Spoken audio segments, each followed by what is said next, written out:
In this section, we're going to find segment lengths in circles. Let's consider the first situation. You've got a green circle with two chords intersecting, and segments EC, EA, ED, and EB are called segments of the chord. Okay, and what we're saying is if we have segments intersecting inside the circle, then the segments of the chord multiplied by each other are equal. So EA times EB equals EC times ED. Next, what's a secant segment? A secant segment is this whole segment is the secant segment. Okay, it's a segment that contains a chord of a circle. Now the chord is actually inside the circle, so the chord of the circle is this chord here. Okay, let me highlight that again in blue. That's the chord of the circle. The secant segment has exactly it should say one endpoint here. A secant segment is that contains a chord and has exactly one endpoint outside the circle. So this is one endpoint outside the circle, and this is one endpoint on the circle, so that therefore it's a secant segment. The part that is outside the circle is called the external segment. So let's highlight that in the color green if I can find it. Okay, that is the external segment. So secant segments the whole segment, external segments outside, and the internal part of that secant segment is called the chord of the circle. The blue segment at the bottom is a tangent segment. It shares a common endpoint with the external segment, and the other endpoint is on the circle. And just refreshing your memory that when a tangent segment intersects a circle, it makes a right angle with the radius at that circle, at that point.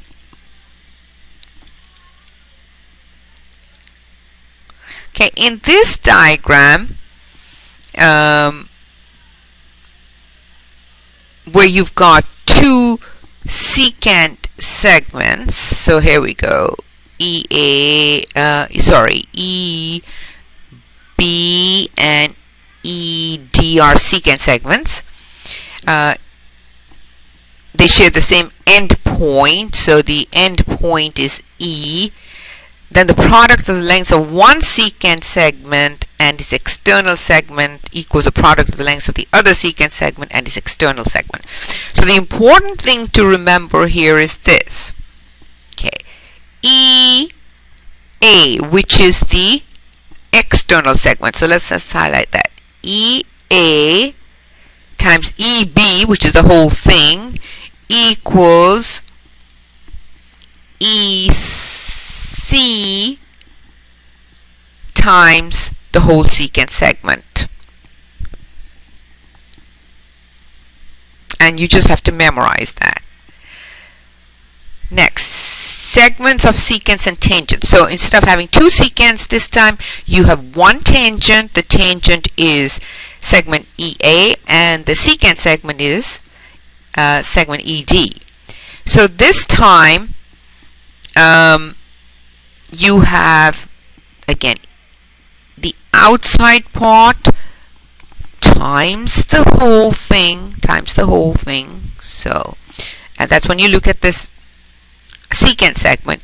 Now when you look at the tangent segment, there is no internal, there's nothing inside the circle, so you just take the tangent and multiply that by itself. I could write this as EA times EA equals EC times ED, and that is somewhat similar to when you've got two secant segments.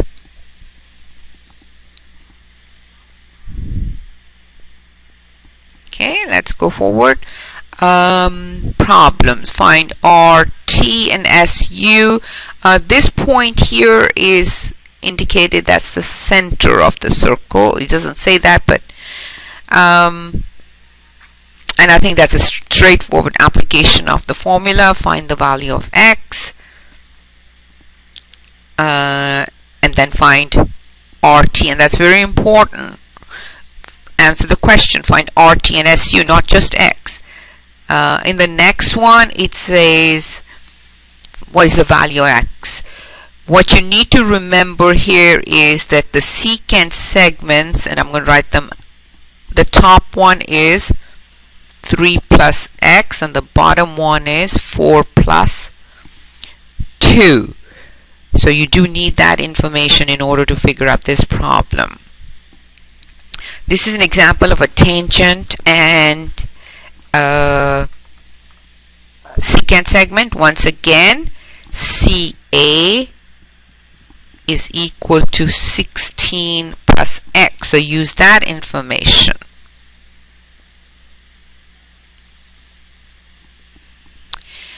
Okay.